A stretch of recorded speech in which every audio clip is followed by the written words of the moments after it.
Investors think that what's happening in the US will happen in Europe. The main issue, in my view, is the supply.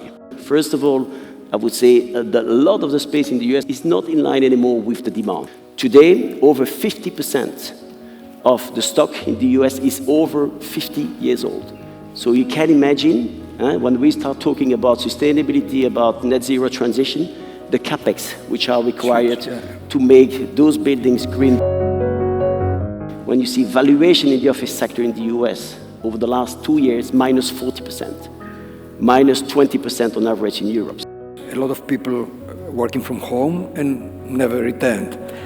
Do you think that now there is a trend of returning to the office, and are incentives necessary in order to bring more people back to the offices? Until a year ago, meeting investors on Monday and Friday is mission impossible. Today, I can easily meet with investors from Monday to Thursday. Most of the European countries, people are back to the office at least 4 days a week. Can the listed sector give a solution in this problem?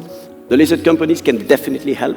If you want to develop a long-term plan for affordable housing, the REITs are definitely one of the key, I would say, players in this domain. The second typology of investors I would see there are the insurance companies. We don't produce enough housing today.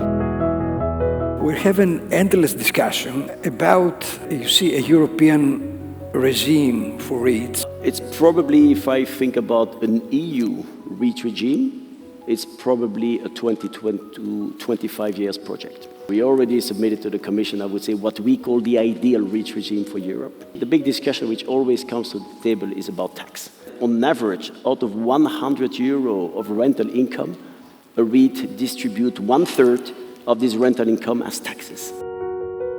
Several years ago, everybody, yeah, we have to do it, etc., whatever it costs. Whatever but today, you see battery of directives from the Brussels that create huge cost to the companies, unbelievable reporting, you see, needs by them, which practically, especially now for Greece, for example, what you do is reporting what you cannot do, because we don't have the infrastructure yet.